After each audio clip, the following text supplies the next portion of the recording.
We're now talking to BettySoo. Betty, why don't you tell me a bit about how you got started as a performer?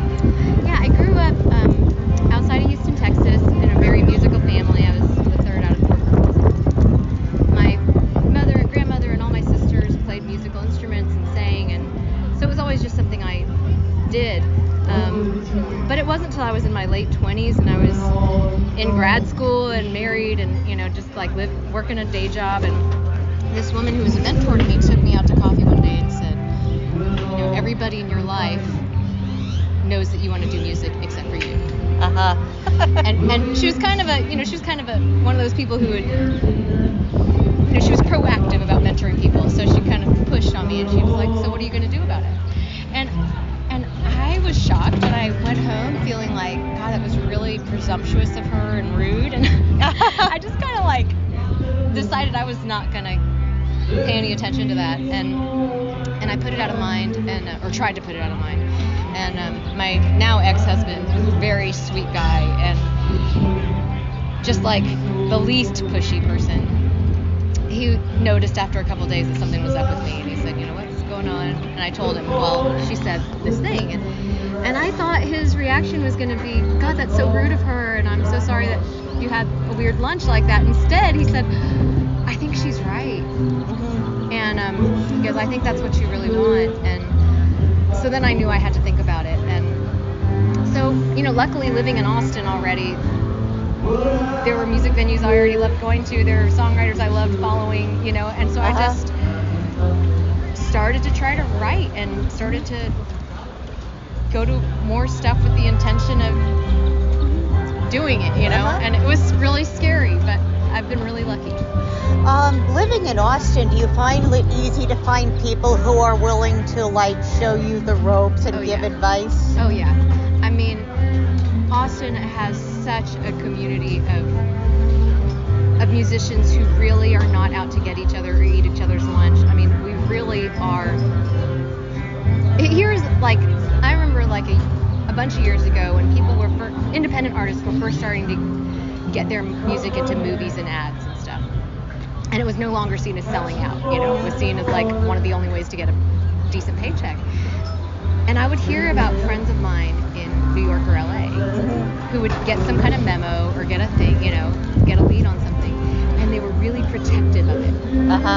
They were protective of the contact, they were protective of the opportunity, and they were like, well, I'm not going to say anything until it's over, so I did. And in Austin, I was so shocked to hear that, because in Austin, when one of us would hear about somebody looking for a piece of music for a film or an ad or something, we told all of our friends, because we were like, if my song's not the right one, I want somebody that I love to get it.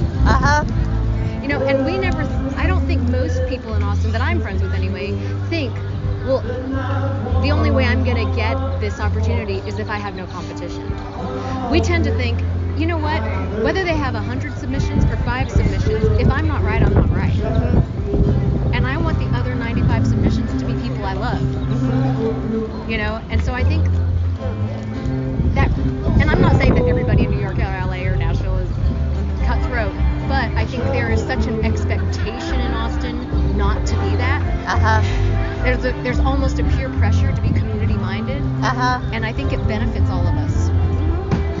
As far as, that's a really good attitude to have, if you ask me. I think it's one of those. Seattle is another place where it was known for being very close knit. Yeah. And you see pockets of it everywhere, and especially, I don't make really mainstream music, so I think in my genre, all over the country, you're going to see pockets of that, because there is something about not being mainstream and having to rely on each other to survive anyway. But it's more fun. Oh, yeah. And you went to college and grad school in Texas too, right? Yeah, I didn't finish grad school. I dropped out to do this. Yeah, but yeah, I did my undergrad here in Austin at UT. Well, isn't UT sort of considered a public Ivy? I don't know if I'd go that far, but I mean, maybe now it is. I have to admit that I'm old enough that when I came here, my application didn't even require an essay. So they literally sent me a form that said I was already accepted in the school before I had applied. Oh, wow. And sent me a scholarship letter, and I signed a Scantron form and accepted their full ride. So I was very lucky. Oh, yeah. Lucky.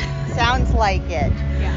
One thing I noticed, I think your voice is reminiscent of Emmylou Harris. Are there any people other, like, who are some of your influences? Oh my gosh, well, I'm very complimented by that.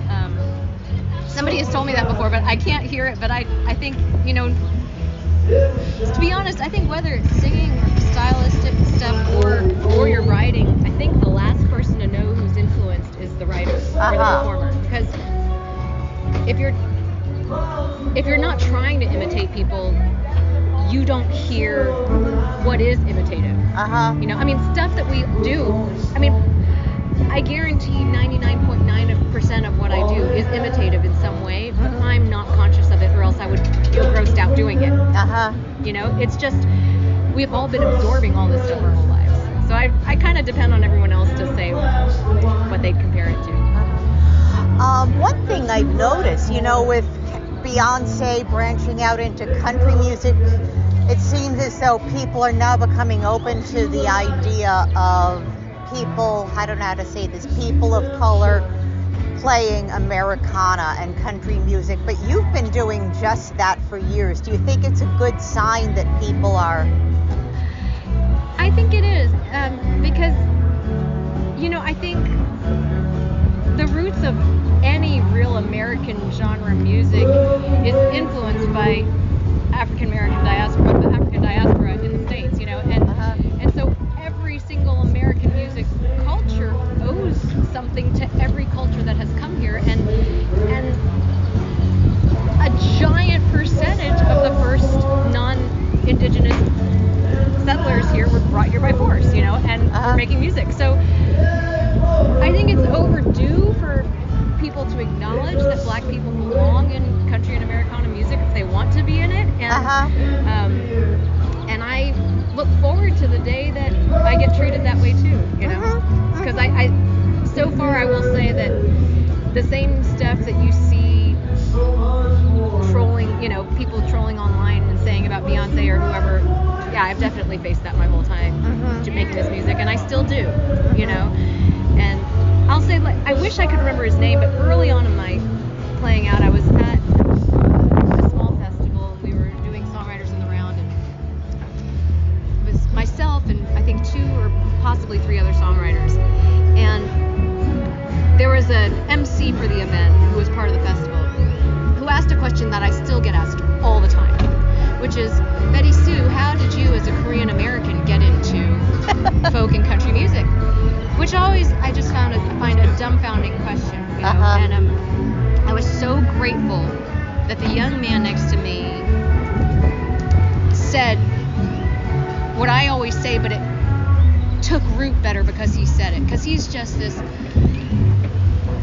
tow-headed young man, like still has that baby face of a 4-year-old blonde kid, and can I just interrupt here and just say that I actually emigrated here from Germany as a kid, as a child, and nobody has ever asked me that question. He said, she was born here. Why do you ask her that? And I was so grateful, because I used to say, if my parents were German immigrants, nobody would ask me that. Exactly. And I was so grateful that he was saying, I am a German immigrant. You should be asking me that. And I wish I could remember who it was, because I was so grateful. That's a great quote, by the way. Well, thank you. I'm an immigrant, and I read an interview with Karen O, who is, of course, half Korean, and they mentioned there are so many other, at least this is rock and roll, Asian American female rock and rollers. Yeah.